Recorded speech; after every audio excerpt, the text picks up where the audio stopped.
Garden Basics with Farmer Fred is brought to you by Smart Pots, the original lightweight, long-lasting fabric plant container. It's made in the USA. Visit smartpots.com/Fred for more information and a special discount. That's smartpots.com/Fred.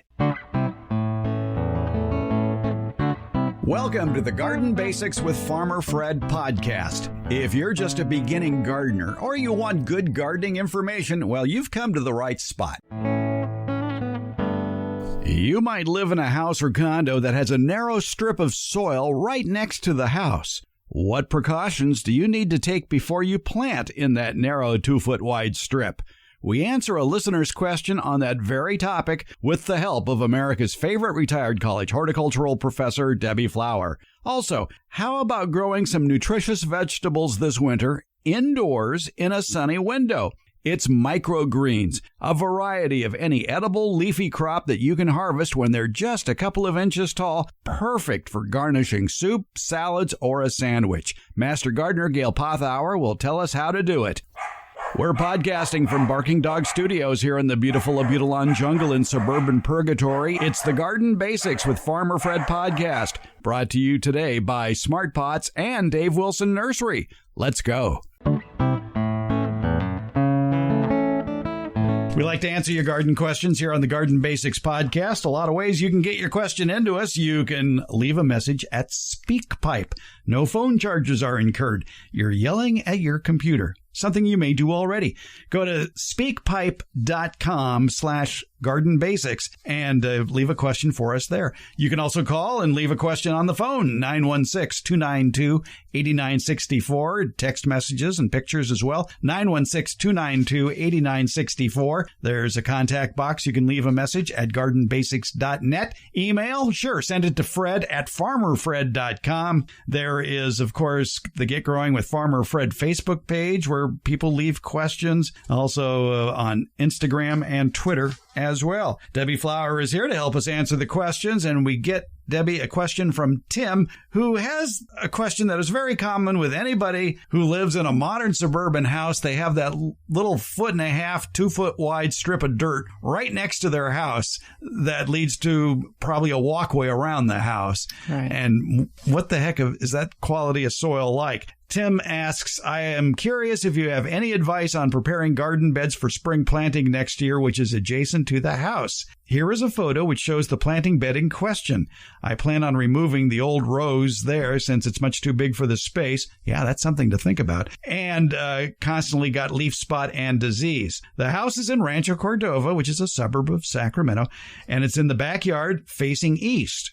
And as far as exposures go, Debbie, east is a nice exposure. I like that. It is in our climate. Yeah, because you get that shade in the hot afternoon. Tim goes on to say, and in previous years, bagged compost has been added to the raw clay over the years and is now compacted with the clay. I know I will need to grade it before planting and probably add new soil to the top as well. However, since the soil level is about even with the walkway right now, I was wondering if I should add more soil to the top, and if so, how high should a bed like that be next to the house and walkway? Or should it be close to level with the walkway having just a slight grade away from the house? Tim, you are about to mix internal and external issues with this situation. One of the primary concerns, as far as the level of the soil goes, is dry rot on the house. Mm-hmm. You don't want to be piling soil up next to the house. Mm-hmm.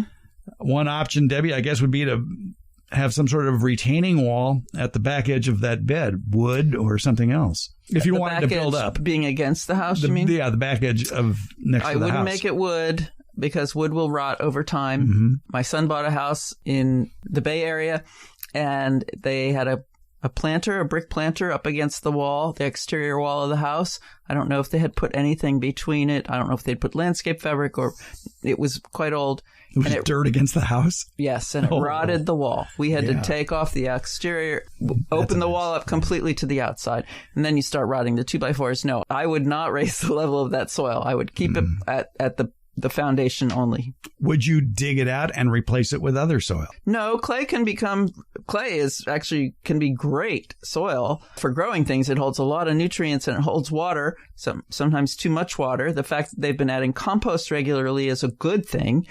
So if you can dig in it and water when the plants need the water, not on a schedule. So maybe get a water moisture meter to check, then I don't think you need new soil. The one thing I am concerned about is potential leaching from the concrete, either the sidewalk or the house foundation of the house. Right? Lime. Right. Concrete lasts, I believe someone told me 30 years. It takes 30 years to cure, and then it starts to break down. I don't know if that's true. That's hearsay for me. Sounds like us. Yes, that's very true for humans, it seems. I had the problem of the foundation leaching the calcium from the concrete into the soil in a house I lived in that was about 60 years old. And I had to choose the plants I was going to plant in that area carefully so they could withstand the higher pH, the more alkaline soil that this resulted in. And I also incorporated some sulfur into the soil. Based on the appearance of Tim's rose, I don't think he has that problem. So I would say if you can dig in there, then I think you just leave it at the level. Plant the plants, plant them proud, we call it. When they sink over time because their container media breaks down, they don't get to be the low spot in the garden. So you want the soil ball of that container in its final resting place to be about an inch above the existing grade. Right. Mm-hmm. Make sure the plants are, when mature, going to fit comfortably in that space, not overfill it. I would stay with pretty low things, or I'd use it as an annual garden where I took things out periodically, because houses need maintenance. They need to be painted and people want to step in there. Yeah, to get to your roof, to your gutters, the side of the house to paint it, whatever. So either use very low things or use things that you're going to change out every year. Then I would just mulch it to continue the improvement of the clay soil. And probably the final grade, like Tim would suggest, would be the water would flow away from the house. Yes, he did mention that, and that's an excellent idea. The other thing, too, to consider, too, when planting next to the house is where do the rain gutters dump the water from the roof? If it's dumping it right next to the house, you may want to get extensions put on those pipes and send that water further out. Right, and if there's an eave, so an overhang from the roof above that spot, then you want to make sure that you've got irrigation to the plants that will be behind that overhang. Yeah, you can do that with the drip irrigation system. Yes, you can.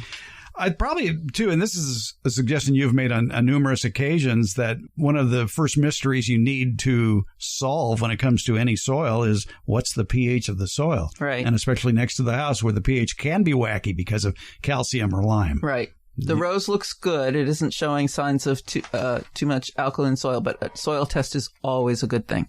All right, so get that soil test done and don't pile up the soil around the house. Not up to the siding, no. Right. All right, Tim. Enjoy your east-facing garden. Thank you, Debbie. You're welcome, Fred.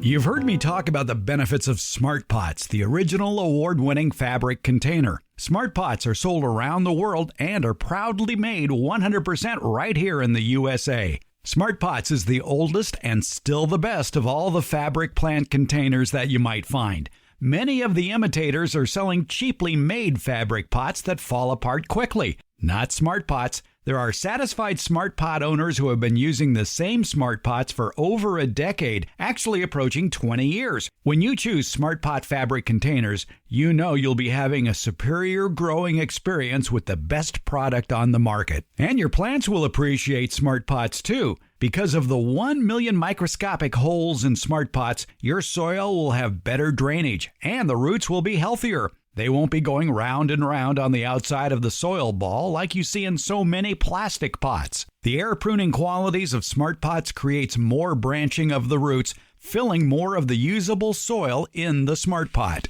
Smart Pots are available at independent garden centers and select Ace and True Value hardware stores nationwide. To find a store near you or to buy online, visit smartpots.com/Fred. And don't forget that /Fred part. On that page are details about how, for a limited time, you can get 10% off your Smart Pot order by using the coupon code FRED. Use it at checkout from the Smart Pot store. Visit smartpots.com/Fred for more information about the complete line of Smart Pots lightweight, colorful, award-winning fabric containers. And don't forget that special Farmer Fred 10% discount. Smart Pots, the original award-winning fabric planter. Go to smartpots.com/Fred. You want to start the backyard fruit and nut orchard of your dreams, but maybe you don't know where to begin. Or maybe you're currently growing fruit and nut trees and you've got a million questions, such as what are the tastiest fruits to grow? Where can I go to buy some of these delectable fruit and nut trees you've been reading about? And then how do you care for all of these trees, including planting, pruning, and harvesting? I've got one online stop in mind for you where all these questions you might have will get answered. It's DaveWilson.com. That's Dave Wilson Nursery, the nation's largest wholesaler of fruit and nut trees for the backyard garden. They have planting tips, taste test results, and links to nurseries in your area that carry Dave Wilson fruit trees. Click on the Home Garden tab at DaveWilson.com for all of these links, including a link to their years of informative videos about growing fruit and nut trees that they've posted on the Dave Wilson Nursery YouTube channel. Start the backyard orchard of your dreams at DaveWilson.com. For the beginning gardener, microgreens are an easy way to start a hobby of growing vegetables indoors. And with the cooler weather, let's do a little indoor gardening. What are microgreens, you ask? Well, that's why we're talking with Master Gardener Gail Pothour. She is very knowledgeable about microgreens. And Gail, what a great way to get the whole family involved in doing some indoor gardening, because when you grow microgreens, they grow fast. Oh, yeah. Depending on what it is you're growing, and we can talk about the varieties in a few minutes, but they can be harvested a week after you plant them, a couple weeks after you plant them. So it's a great activity to have with kids because it's quick. They're different. They look different than plants growing out in the garden. And it's just kind of fun. And it's a quick reward. You know, you grow it in a week or two, you've harvested them, and then they're cute little things that you're eating. And this isn't a main course. I like how the University of Florida described it in their information on microgreens. They describe it as vegetable confetti. Right, and I like to describe it as houseplants that you can eat. Yeah, and basically it's a garnish, but you can put it in what? Soup, stew, salad, sandwiches. Yeah, you fill a taco with it. Pizza. Yeah, a taco would be great. Or if you did like a spring roll or something, you know, instead of using sprouts, you could use microgreens. Great on appetizers. They're fun to use. They are tasty, and I like to use them in a salad. That's mostly how I use them. There are a lot of great charts and information about growing microgreens. We'll have a very thorough list in the notes for today's episode of Garden Basics.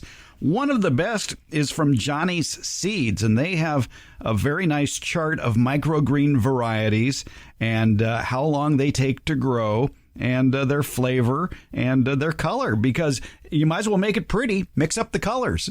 Oh, absolutely. And the colors are very intense. So if you're growing something like a red cabbage or beets or something like that have really colorful stems and leaves, the color seems to be a little more intense when they're at the tiny little first leaf stage. So it adds a lot of color to whatever you're eating. They're very tasty as well. I think we should point out right off the bat here that when we're saying microgreens, we're not just talking about leafy greens. We're talking about a wide range of herbs, flowers, vegetables that you can grow on a sunny windowsill. Right, and not to be confused with sprouts, which are grown in water. Microgreens are actually grown in a potting media, like a potting soil or a germination mix. And after about a week or two after the cotyledon comes up, which is the first little seed leaf, and then you get the first true leaf, that's when you would harvest them. You just give them a haircut right above the soil line. And so, they're different than sprouts.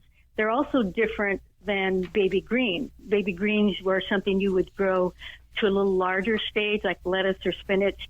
You'd grow it until it looks more like the mature plant, only still small, and then you harvest that. So microgreens are kind of in between the sprouts and the baby greens in size. And what surprised me, a lot of these references mention that lettuce isn't a particularly good subject for microgreens, is it? No, because they're really tender and wilt easily. So they actually work better as baby greens, where you can harvest a few of the leaves that look more like the mature leaf, only they're still tender. So they're delicious and tender, but they're almost too tender to use as microgreens. They're delicious, they're tender, and let's talk about the nutrition in microgreens. It's amazing. Oh, absolutely. There was a study done several years ago by the University of Maryland and the U.S. Department of Agriculture that showed that microgreens can contain 4 to 40 times more nutrients than their mature counterparts. And I know that there's still ongoing research to determine, if that's accurate or the different values in the different crops. But they are very nutritious, and they're tasty, and they're easy to grow, and I'd say give them a try. They're absolutely fun to grow. In the Journal of Food and Agriculture, they measured the nutrient value of 25 microgreens, and their study showed that the ones that had the highest concentration of a lot of good nutrition included red cabbage, cilantro, garnet amaranth, and green daikon radish. They had the most vitamin C. But I guess, Gail, before we go much further, let's talk about the setup for growing microgreens. And we're going to be talking about a lot of different herbs and vegetables and flowers that you can grow on a sunny windowsill. So as long as you've got kind of a sunny spot, maybe a south or a west-facing window, you can set up your own little kitchen farm. Right, and because the microgreens grow so quickly, they say 7 to 14 days typically before you harvest them, they don't really need a lot of light, so they can actually be grown under conditions that are less than ideal, not a lot of sun, just because they grow so quickly. And the ideal soil temperature is about 60 to 75 degrees, so when I grow mine, I put them on a heating mat. You don't have to, but it helps germination. And the ideal air temperature is about 60 to 70 degrees, which is room temperature. So you don't really need to have real bright light. You don't need to have grow lights, although that can help. As I say, because they grow so quickly, they don't really need as much light as a plant that you're going to be growing for a couple of months. So they're ideal for growing indoors during the winter, especially if you live in a real cold climate, where, during the winter, you have this long stretch of time where you can't really grow anything outside. So you can certainly grow things in the house. So a windowsill is great, gives it just enough light for the plants to photosynthesize a little bit before you harvest them. I would strongly recommend people get a seed propagation kit. It solves a whole host of problems. It'll keep those young seedlings warm, and it allows a place for water to drain off that you can easily empty. There's a lot of seed propagation kits available online. The cost ranges from $25 to $75. The good ones usually have a high dome, a tray that has a slightly raised bottom that allows the water to go even lower. And many of them come with seed trays, and that makes the job a heck of a lot easier as well. And they have a propagation heating mat as well that you were talking about. And by having one of those kits, it makes it easy. In fact, you're going to get hooked on growing things in basically what is an indoor greenhouse. Right, and I do have those same kits. I've assembled one over the years. So I have the heating mats, I have the humidity domes, I have the long trays. But what's nice about growing microgreens is you can recycle containers. So I save deli containers because they have a little lid that pops off. I wash them really well. You want to have everything sanitized. I poke drain holes in the bottom of the deli container, put my potting mix in there, plant my seeds, and then I use the lid as a humidity dome. So I keep that on top. So you don't have to go to the expense of getting this elaborate seed starting setup. I highly recommend you do that, however, because you can do so many other things. You can start your tomatoes and peppers and things like that indoors, but you don't have to. And if you just put it in a warm spot for germination, that works just fine. Then as soon as the seeds germinate, take that lid off so that you don't have keep trapping too much humidity. And yes, you do want to be sure to have some sort of a tray on the bottom to catch the water, because you do need to have drainage holes in your container. Exactly. You need to not allow that soil that is growing those microgreens to get too soggy. It needs drainage, and that's why the propagation kits with that bottom, with the ribbed bottom to allow the water to drain even lower is ideal for easily emptying. We talked about the fact that there are fast-growing and slower-growing varieties of microgreens you can grow. And let's talk about fast-growing. And when we're talking fast-growing, 10 to 15 days until they're harvested. And that's the other thing we didn't mention, is how to harvest a microgreen. So you're planting seeds, you wait 10 or 15 days, and then what? You clip them with a scissors? Yeah, kind of like give them a haircut. So a clean pair of sharp scissors kind of hold on to the upper portion of the microgreens, kind of a handful, and then just clip them just above the soil line. So you don't want to get a lot of potting mix in with your microgreens if you can help it. But you can always kind of rinse those off afterwards. But yeah, it's really easy. Just give them a haircut. And I would suggest that whatever you grow, be sure that it's something that's edible. And so the best choices are cool season crops, like leafy greens, herbs, or edible flowers, as you mentioned, Fred. So I would forget about growing something like tomato microgreens because they're not edible. You know, they contain solanine, which is toxic. I would say just be sure that anything that you grow for microgreens need to be edible. They need to, be an edible flower or an herb that would be edible as its mature counterpart. Anything in Nebraska or cabbage family would be perfect. So arugula, broccoli, cabbage, kale, kohlrabi, even radishes. And speaking of radish, I just ran across a variety that is not hairy. Radishes have a hairy leaf, and I'm kind of a textural person. It gives me, kind of disturbs me a bit to have this hairiness on my tongue when I eat radish leaves. But there's a new variety out that is hairless. It's carried by Kitazawa seed. I think they're in the Bay Area, and it's called, I don't know how to even say it, S-A-I, sai.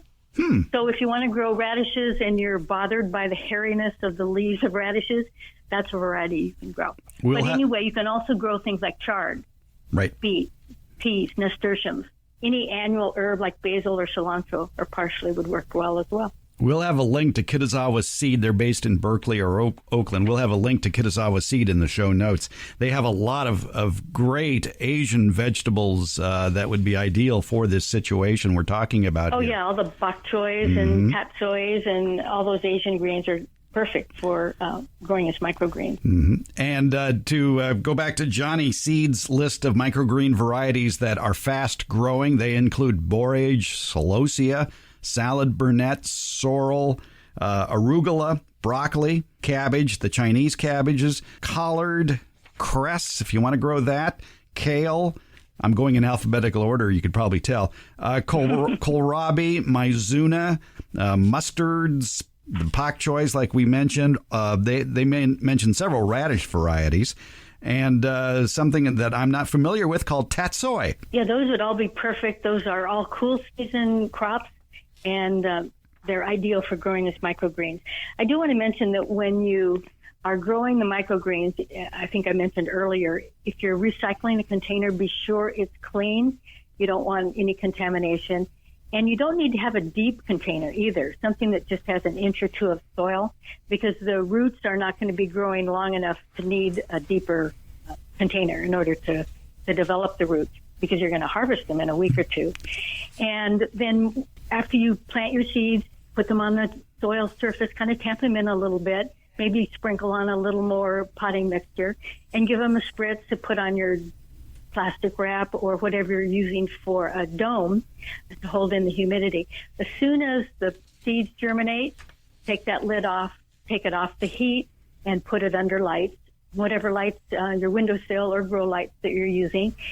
And then when you continue to water, start watering from the bottom. So whatever tray you have your container in, fill that with water, set the container down, let it soak up from the bottom, then remove it, let it drain, pour the water out of the bottom tray. Because if you start watering from the top, once those plants get to grow, they're really fragile and you can knock them over and kind of smash them a little bit. So it's easier to water them from the bottom once they have germinated. Unless you have a really fine mister of a watering system indoors to do that. Right. And I have done that, but I have noticed that as the plants get a little bit taller, I like them an inch or two tall before I harvest them. Even with my fine mister, it does tend to weight them down and knock them over. Among the slower growing microgreens that you can grow indoors, and these take about 16 to 25 days to get up to an inch or two tall. Basil, who thought of that? Basil, cilantro, dill, fennel, marigolds even. And among the slow-growing vegetables, and again, slow is only 16 to 25 days. That's not bad. Amaranth, bull's blood beet, the yellow beets, carrots, chard that you mentioned earlier, even dandelions, purslane, scallions. There's a lot out there that you can be growing indoors as microgreens. So it might be ideal to have two trays, if not more than two trays, one with the fast-growing varieties and one with the slower-growing varieties. Right, because when I first started out, I combined several different varieties in one small little tray, and then when I was ready to harvest the quick-growing ones, it was kind of hard to do without damaging the ones that were still growing. So I would recommend growing them in separate trays, or if you can identify the ones that germinate at the same rate, you could mix them that way. But if you want to have a mix of microgreens, it might be better just to grow some small containers of individual and then mix them after you harvest them. That's kind of the easier way to go. I guess one idea might be to save your old egg cartons, punch a small hole in the bottom of each of the cells and grow it inside egg cartons. Oh, that's a thought. It had never occurred to me to do that, but you certainly could. Ordinarily, something that small and shallow is not recommended for growing plants because it takes longer for the plant to grow to seedling size if you're growing for seedlings. And there's not enough root space. But for microgreens, because they don't grow that long, only a week or two, that shallow egg carton should be ideal. Also, you don't have to be very exact, do you? When you plant the seeds for microgreens, you can actually sow them rather thickly, and definitely don't use the spacing indicated on seed packets. If you look at that Johnny Selected Seeds suggestions for planting microgreens, they say that sowing 6 to 8 large seeds per square inch is about right. And if they're small seeds, about 10 to 12 per square inch. And, you just kind of eyeball it when you put those seeds in. And I would imagine, too, that since microgreens are harvested well before they reach maturity, they don't need to be thinned. And since they're growing for such a short time, they probably don't need to be fertilized either, do they? Right. Growing microgreens is easy, but I think one very important tip is use, as you alluded to earlier, use a seed starting mix for your soilless mix. You don't want to use soil from the garden. And why wouldn't you want to use soil from the garden? For a number of reasons. Soil out of your garden will undoubtedly contain microorganisms that could cause disease. So fungal spores, things like that. You don't want to have those microorganisms in your starting mix because it can affect the germination of the seeds. It could cause damping off or some other diseases. Plus, garden soil is pretty dense. It's not fluffy and doesn't let a lot of oxygen in. It's fine for growing out in the garden, but in containers, any type of container, garden soil is not recommended because it is too dense and water can't percolate through it very well. And it just doesn't allow enough oxygen exchange for the plant's roots. So get a good germination mix or a seed starting mix or even potting soil, which are generally peat-based, or coir, which is from coconut husks, and perlite and vermiculite, things like that allow for drainage. They can hold water, but it does allow a lot of oxygen and air to get in there. So something that is light and fluffy, and it's usually a commercial mix that you buy. So that's what I recommend highly. Exactly, and you don't want to buy a bag labeled garden soil mix. either. Right. And actually, anything that has compost in it, unless it's commercially composted, I would steer away from that. I would hesitate to add the compost that I make in my compost pile because there still could be some disease spores in there and things like that. So I would stick with something that has peat or sphagnum moss or coir with perlite and vermiculite. Right, yeah. Peat, perlite, vermiculite is the usual combination in those seed starting mixes. One tip, though, peat moss, and even for that matter, coir, are very difficult to keep moist. And one easy trick is to, when you buy a bag of the seed starting mix, cut off the top, set the bag outside upright, fill it with water, and let it sit for a few hours in all that water. And that will then pre-moisten it, and then you don't have to worry about the chance of it drying out as you're growing your microgreens. Right. So whatever you're using, whatever potting mix you're using, be sure it is pre-moistened. So in the container that I have my potting soil, I make sure that it's moist. I then put that in my container, my deli container, or whatever I'm using, tamp it lightly, and then put in the seeds and water it again. If you're putting the seeds directly in a dry potting media, it might be very difficult to get the whole area moistened if you're watering from the top. So be sure it's pre-moistened before you plant the seeds. So after these microgreens are about an inch or two tall and you cut them off at the soil line with scissors, what do you do with them then, Gail? Well, they are pretty fragile, so it's recommended that you harvest them just before you need them. So you've prepared your meal and you want to sprinkle them on a salad, go cut them and sprinkle them on your salad. However, they are able to be stored in the refrigerator. So once they're cut, put them in a plastic bag with a paper towel, and they could store for several days. But what I learned the last time I did some microgreens, I had a small deli container with mustard, I think it was, and I didn't use it all. I stuck the whole container in the refrigerator, and it lasted for several weeks. So then I was able to bring the container out, harvest what I wanted, and put it back in. I didn't even put a plastic bag or anything over it. It was just the container itself in the refrigerator. So if you are using a small enough container where you can do that, it works great. I wouldn't recommend putting a big flat in your refrigerator. But anyway, was able to keep the microgreens fresh. They didn't continue to grow because the cold kind of stopped their growth, but it kept them fresh for at least 2 weeks. 2 weeks? Wow. Yeah, okay. I was amazed. So that if you find out that your family has a favorite one or two microgreen varieties that they really like, that would be a good idea, is to grow them in smaller containers that when you're ready to harvest them, you can just stick it in the refrigerator. Right. I wouldn't recommend it for something like basil. Basil is pretty tender, and when you store basil, the herb, if you buy a bunch of basil or harvest a big bunch of basil, if you put it in the refrigerator, the leaves tend to turn black. So it isn't a great thing to do with basil because it doesn't respond to cold temperatures very well. But most others of the brassicas or anything in the cabbage family, the cool season crops, would be just fine in the refrigerator. And ladies and gentlemen, that's how you get dirt under your fingernails in the wintertime. Absolutely. Yes, then that's what we're going for here. And again, in today's show notes, you're going to find a complete list of resources where you can find out more information about microgreens, as well as the seed propagation kits and a lot more. We've been talking with Sacramento County Master Gardener Gail Pothour. Gail, thanks for turning us on to microgreens, something to do, something the whole family can do indoors during the winter. Thank you, Fred.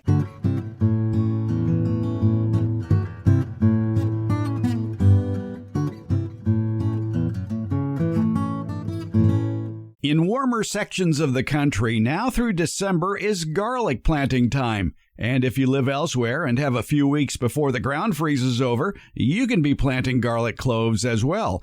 But which garlic varieties do you choose? How do you plant and care for garlic plants? How do you harvest them? And what are you going to do with all that garlic? In this week's Beyond the Garden Basics podcast and newsletter, we tackle those questions, including a slow cooker recipe perfect for holiday get-togethers that uses 2/3 of a cup of minced garlic. For current newsletter subscribers, look for the All About Garlic podcast and newsletter in the Friday, November 25th edition of the Beyond the Garden Basics newsletter. It's in your email, and you can even start a subscription. It's free. Find the link in today's show notes or sign up at the newsletter link at our homepage, gardenbasics.net.